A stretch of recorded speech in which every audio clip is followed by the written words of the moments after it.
शास्त्रों में भी लिखा है संघौ शक्ति कलौ युगे। कलयुग में संगठन की शक्ति ज्यादा काम करती है। ये इब्राहिम, बुद्ध, क्राइस्ट, गुरु नानक ने मंदिर, मस्जिद, गिरजाघर, गुरुद्वारे ये क्यों बनवाए? इसलिए बनवाए कि संगठन की शक्ति बनी रहे। मुसलमानों का कोई ज्ञान, खास ज्ञान नहीं होता है। ज्ञान की गहराई कोई खास नहीं है। सारी कुरान शरीफ पढ़ ली जाए, उसमें मिलिट्री के आर्डर ही आर्डर है। ज्ञान जैसे कि है ही नहीं। क्या है? फिर इतना बड़ा संगठन संसार में इस्लामियों का क्यों देखने में आता है? मुसलमान इतने ज्यादा कैसे देखने में आ रहे हैं? इतने जबरदस्त संगठन उनका बना हुआ है। विश्व में एक संगठन सबसे बड़ा, क्या नाम है उसका? इस्लामियों का सारे विश्व में सबसे बड़ा एक संगठन कहां पर? काबा में। दुनिया के सारे मुसलमान वहां जाकर के इकट्ठे होते हैं। ये बात उन्होंने कहां से सीखी? किसने सिखाई? शिव बाबा जब संगम युग में आते हैं तो माउंट आबू में बड़े से बड़े संगठन इकट्ठे होते हैं। उसके बाद नंबरवार संगठन जो है सारे देश में होते रहते हैं। ब्राह्मणों के संगठन की बात हो रही है, पब्लिक संगठन की बात नहीं हो रही है। जिन्हें ब्राह्मण संप्रदाय कहा जाता है, ब्रह्मा की औलाद, जो ब्रह्मा की वाणी पढ़ते हैं।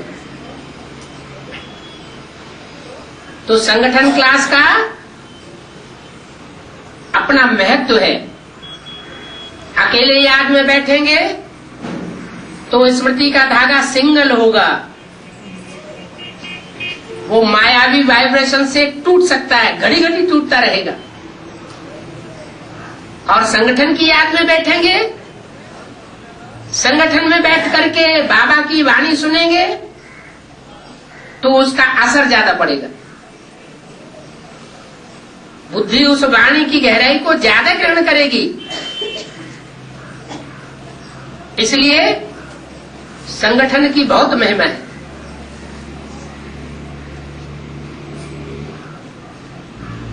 बड़े बड़े गिरजाघर बनाए हुए हैं।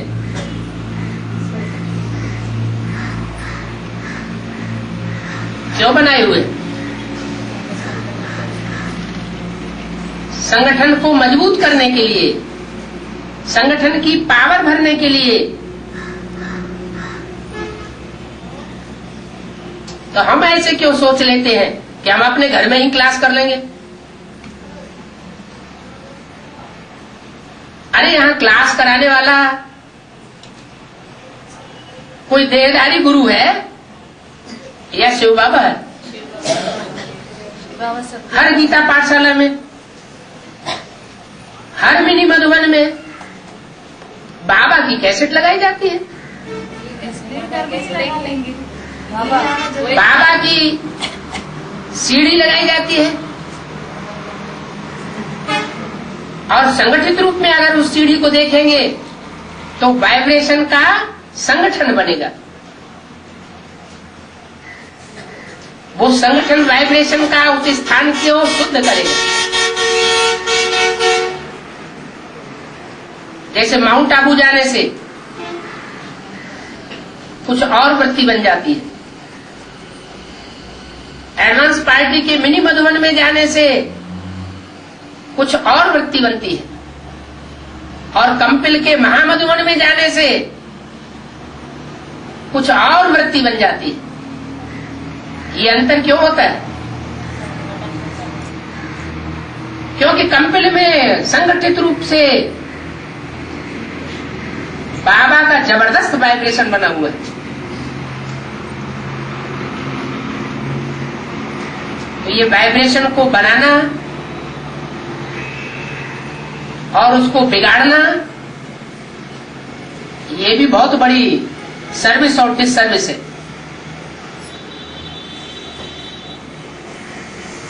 स्टूडेंट्स पंक्चुअल और रेगुलर होने चाहिए। 63 जन्म जो पढ़ाई पढ़ी वो मनुष्य गुरुओं की पढ़ाई पढ़ी, और इस जन्म में हम जो पढ़ाई पढ़ रहे हैं वो सदगुरु स्वयं पढ़ाई पढ़ा रहा है। उस पढ़ाई की जो कदर नहीं करेगा वो अपने भाग्य में ठोकर मारेगा।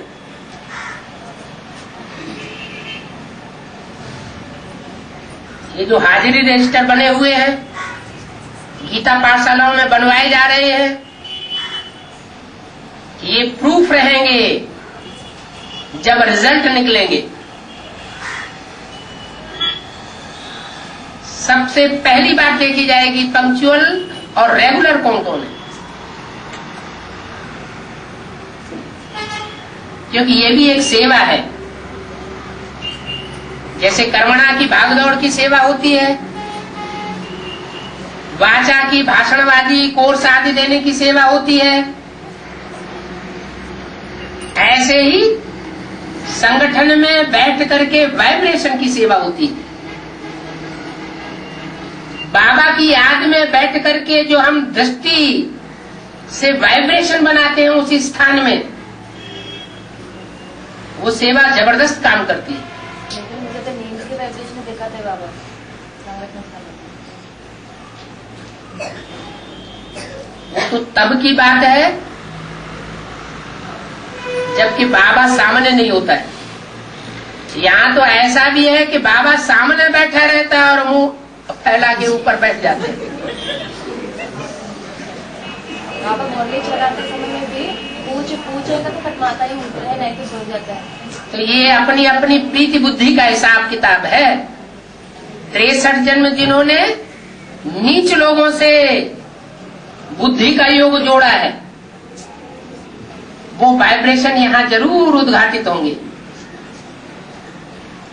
और जिनका जन्म जन्मांतर का रामकृष्ण की आत्मा के साथ संग्रह है, उनका पुरुषार्थ भी वैसा ही श्रेष्ठ देखने में आएगा। फिर भी चलो कुछ लोग सोते भी हैं, झुटका आता है, तो भी जिनको झुटका नहीं आता है उनका काम है कि जो नीचे गिर रहे हैं उनको ऊपर उठाए। पानी पिलवा दे बाबा। ठीक है, पानी पिलाना क्या खराब बात है, ठंडा दिमाग हो जाएगा।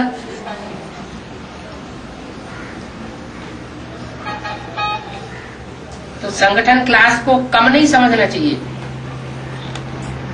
बैठे बैठाई की सेवा है, और वो भी संडे संडे रखा गया है। बाबा और थोड़े लोगों में पैसा की प्रॉब्लम है।